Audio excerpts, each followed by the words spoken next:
iniisip mo, ha? Wala? Wala? O sina Izzy? Iniisip mo yung galit nila, no? Hindi, no? Dapat lang na hindi mo intindihin yung galit nila. Ang alalahanin mo, paano pag ako ang nagalit? Hindi. Ang iniisip ko,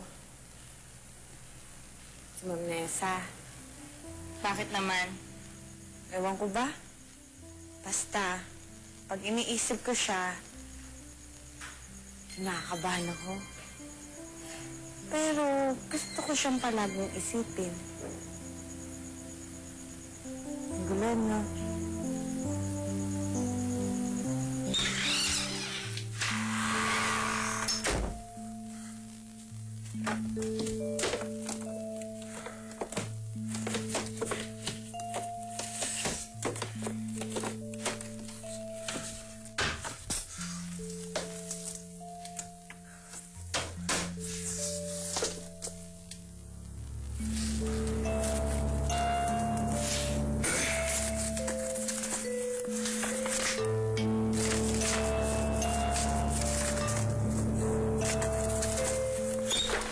Mami Nessa!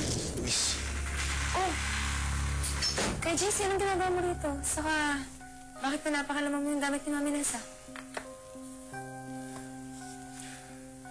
nawawala yung laman ng envelope na to. Anong hinahanap mo?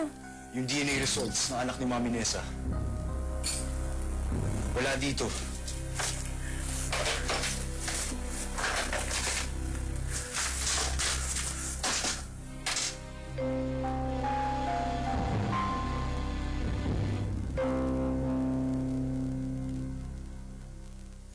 Ma'am Nessa, bakit to kayo nandito? Inisita ko yung mga officials ng school. Wala rin naman akong gagawin, so dumaan na ako dito sa'yo. May gagawin ka ba? Wala po. Okay, so hindi ka busy? Pwede mo ba akong samahan kumain? Sandali lang po. Tatawagin ko yung mga kapatid ko. No, Rochelle, hindi na. Ikaw lang ang gusto kong makasama. Para makapag-usap tayo, gusto ko tayong dalawa lang. Okay lang ba sa'yo? Okay. Kuya, alam mo na ba nangyari kay Ate Izzy? Alam mo na bang suspended siya? Oh, nagkausap na ba kayo? Hindi pa. Pagdating niya kasi dito, nagkulong na siya sa kwarto niya.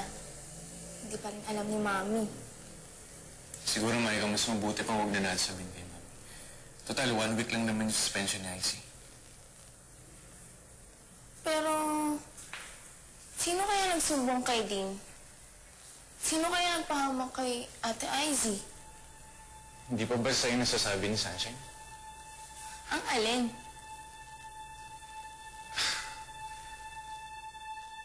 Ako nagsumbong kay Dean. Ako rin nag-report ng mga kalokohan ni Edgar.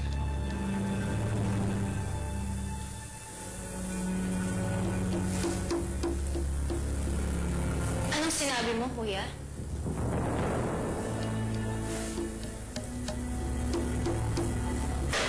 Paano mo nagawang ipahamak ako?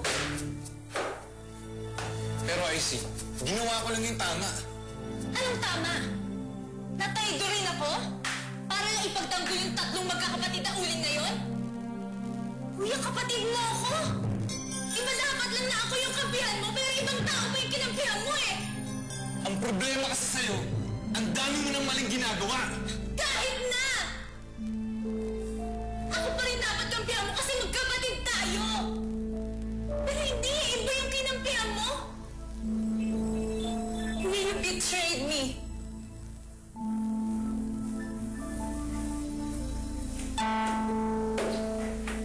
Ate! Simula ngayon, huwag na tayo magturing ang magkapatid. Diba? Para ano pa na magturingan tayo magkapatid?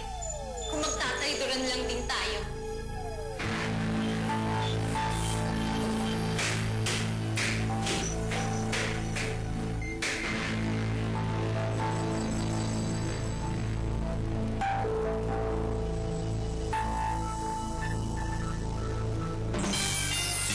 yung sinasabi mong DNA doon sa nawawala anak ni Mami Nessa? Nakumpirma ko yan mismo dun sa doktor na kausap ni Mami Nessa, Luis. Yun mismo yung dinayo niya sa klinik. Kaya sigurado ako na ang laman ng envelope na yun, ang DNA result ng anak niya. Eh, nasa na yung sinasabi mong DNA result? Bakit nawawala na? Baka tinago niya. Nadatnan ko kasi siya sa kwarto na binabasa yun. At alam niyang nakita ako na binabasa niya yung papel na yun. Kaya para makasiguro, tinago niya. Para hindi ko mabasa yung nasa laman ng envelope. Eh, nasa na yun si Mami Nessa? Umalis siya. Sayang. Akala ko mapabasa ko na yung laman ng envelope. Akala ko makikilala ko na kung sino yung anak ni Mami Nessa. Sino nga kayang anak ni Mami Nessa? Sino nga kayang kadugo niya?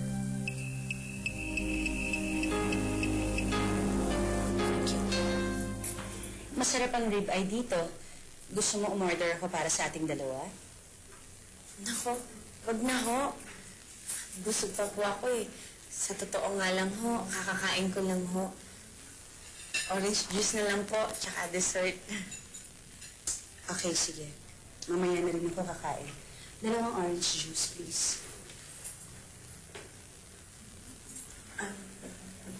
Nessa, ano ho bang gusto niyong malaman?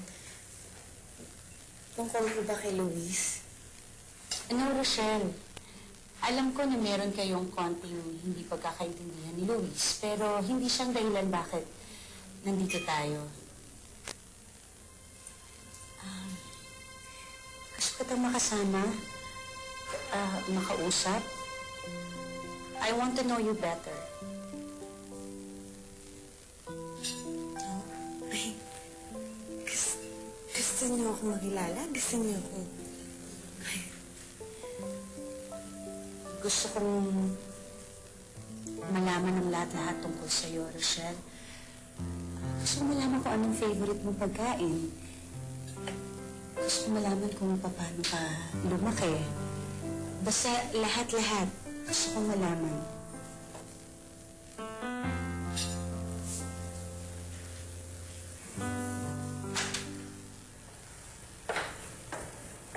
O, bakit mo ako pinapunta dito? Anong problema mo? Eh, gusto ko umalis eh. Naiirita ako sa kapatid ko. Bakit naman? Alam mo ba, si Kuya Miguel ang nagsumbong sa atin. Siya pa mismo nagpahamak sa atin. Ano? Bakit naman ginawa ni Miguel yun? Hindi ko rin alam. Kaya gusto ko nga lumabas tayo eh. Maghanap na lang tayo ng resto. Para makapag-usap tayo.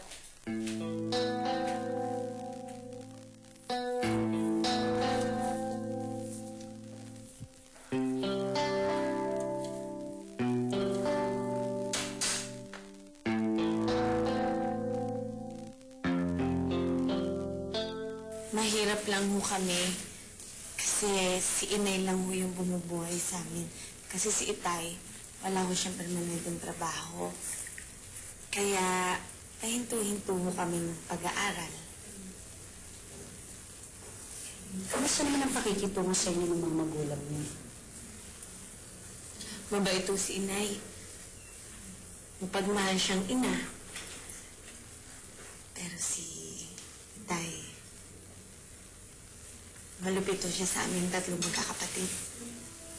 Wala hong araw na hindi niya kami sinasaktan o pinapagalitan. Minsan nga ho, naisip ko baka hindi nila kami tunay na anak eh. Na baka ampon lang ho kami.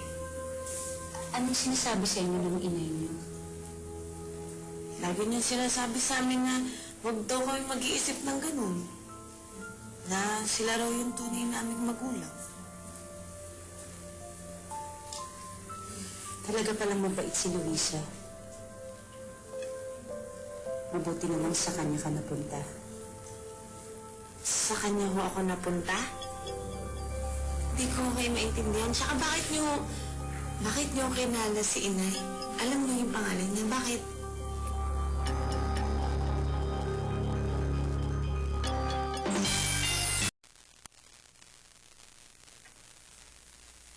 Mr. Torres, ito na mo pala yung hinahanap ninyo.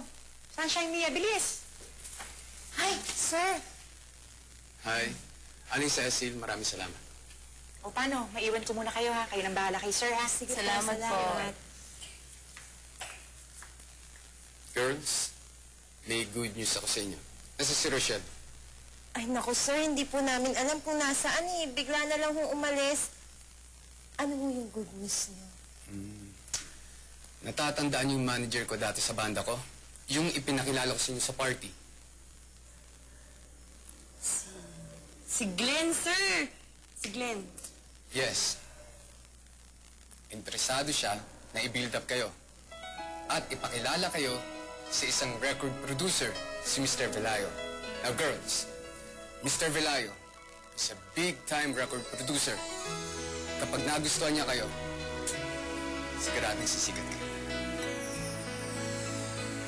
Sir, ang ibig niyong sabihin, magiging artista na kami? Yes, Sunshine.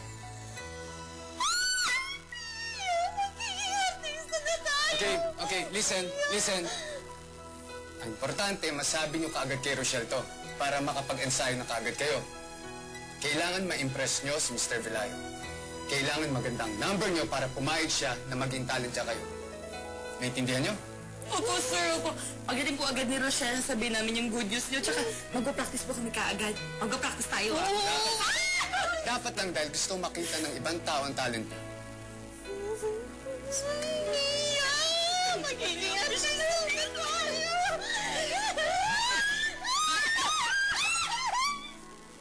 Bakit niyo kilala ang inay ko, Miss Nessa? Magkakilala mo ba kayo? Hindi, Rochelle. Hindi ko kilala ang inay mo. Nakita ko lang ang pangalan niyo sa scholarship form ninyo. Ah, akala ko naman na magkakilala kayo ni inay.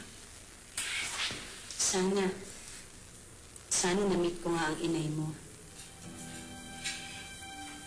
Sana napulot ko man lang siya sa magandang pagpapalaki niya sa'yo. Sa inyong magkakapatid. Sana nga ho, buhay pa siya eh. Kala mo wala na ho siya. Kahit ho ako, hindi ko na ho siya makikita pa.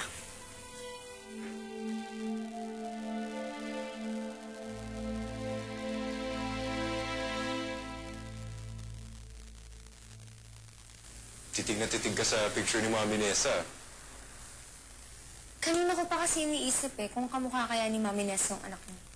Pareho kaya silang maganda, mistisa, at matangkad. Sigurado akong magkamukha sila. Mag-ina sila eh. Pero, tinatago siya sa atin ni Mami Ness eh. Paano natin siya makikilala? Yun hindi ko alam. Ayoko naman tanungin si Mami Nessa. Ayoko siyang pangunahan. Baka magalit eh. Yung lalaki lagi niyang kausap, sigurado may alam yun eh. Bakit di natin tanong sa kanya? Luis, sinubukan ko nang kausapin si Manuel. Umiiwas siya. Baka naman, di mo binigyan ng pampadulas. Gusto mong suhulan ko si Manuel? Kuya, maraming taong nagsasalita kapag nabibigyan ng pera. Malay mo, si Manuel pa ang mismo magsabi sa atin kung sino ang tunay na anak ni Mami Nessa.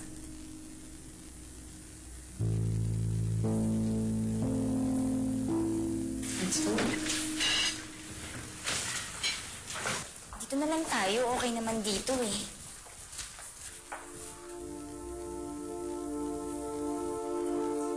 Tita Nessa?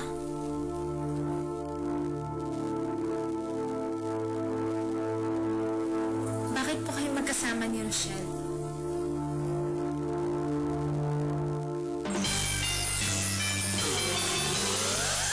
Izzy, wala namang masama kung magkasama kami ni Rochelle. After all, isa siya sa pinag-aaral ko. Alam ko po, pero Izzy, we have to go ha. Nagmamadali kami. Next time na lang tayo mag-usap, okay? Halika na, Rochelle.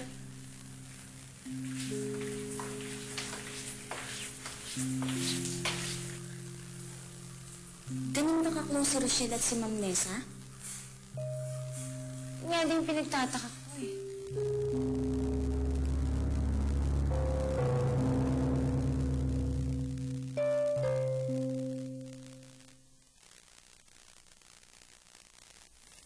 Wala akong makitang Manuel dito ah.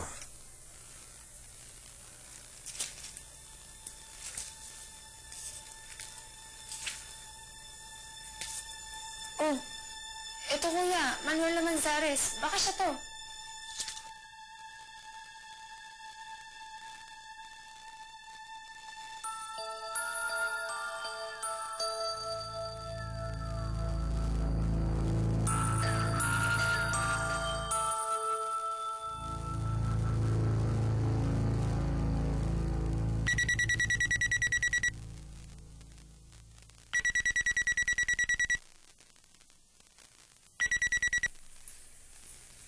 Hello?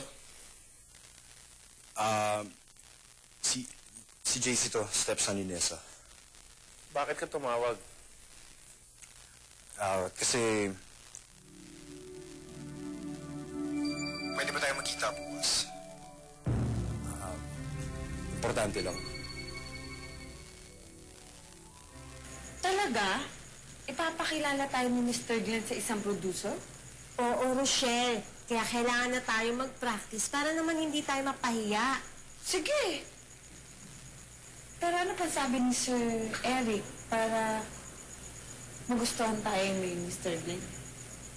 Ito naman kanina pa, paulit-ulit kami ng kwento. Dapat kasi nandito ka kanina, hindi ka umalis-alis. Saka balik punta kasi. Niyaya kasi akong kumain sa restaurant ni Monesa. Nagkwentuhan kami. Oh! Nilalako mo ba kami? Yun, makikipagkwentuhan sa'yo? Tulusyonada ka na rin eh, no? Hoy, totoo yun ha. Hindi ako nagbibiro. Magkasama talaga kami ni Ma'am Nessa kanina. Akala ko nga, papagalitan niya ako eh. Akala ko kasi, tungkol yun sa nasuspindi si Luis dahil sa atin.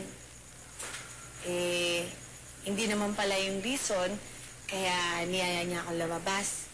Tungkol pala sa akin. Ang dami-dami niyang ang tanong eh. Kung saan tayo nakatira dati, kung sino yung nanay at tatay natin. Ganun. Bakit? Bigla-bigla naman magkaka-interest si Miss Nessa sa buhay natin. Hindi ko rin alam. Pero alam mo, saya ako. Hindi ko alam, basta masaya ako kanina. Hindi ko rin alam ba't ganun eh. Pero saya ako kanina.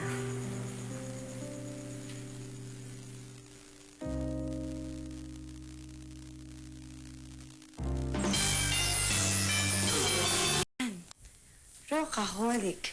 Rock. Pakinggan. Ito ba talaga kasayawin natin doon? Ikaw. Ikaw? Kayo? Malay ko. Alam ko na. Natatandaan niyo yung sineo natin nung high school pa tayo? Yung sumali tayo ng contest, hindi ba nanalo tayo doon? Swerte nga yun eh. Natandaan niyo ba yun? Yung baile! Oo, tama. Maganda yun, ha? Ano lang? Alam mo pa yung step, di ba? Hindi na. Gawa na lang tayong bago. Ha? Ganito. 1, 2, 3, 4. Baile, baile. Ganun. Ha? Ano to, chorus? Oh, siyempre. 1. Ganun. Angat. Angat. Baile, baile. Dahil dalawa walang ibang kasal. Ay, walang katapusan, walang pinali. Baile, baile, baile. Ito.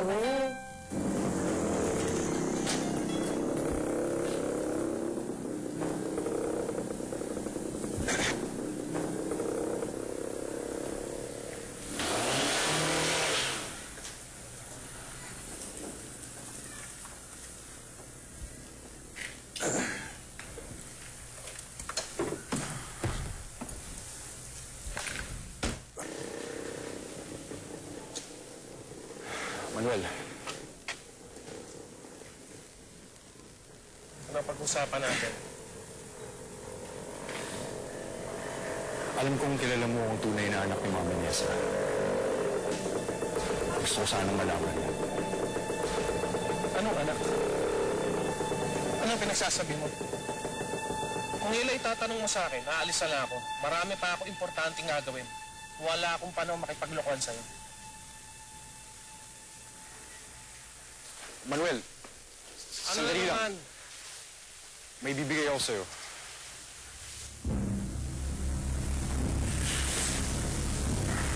$20,000 to. Ibibigay ko sa'yo to. Sasabihin mo sa akin kung sino talaga ang anak ni Mami Nessa.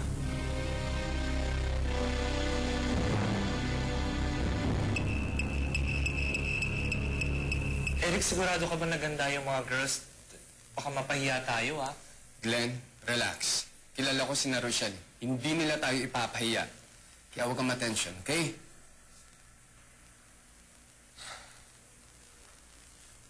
Oh, Glenn. Eh, sir. Eric, what a surprise, ha? Kamusta po, Mr. Velayo? Buti naman, ikaw. Okay naman po. Dito ka na pala ngayon, ano? Oo, nagtuturo. Kamusta naman? Okay naman po, masaya ako rito. Good. Oh, Glenn. Alam mo, mahalaga ang oras ko. Asan yung mga talent na gusto mo ipa-audition sa akin? Sir, sila po. Hello po!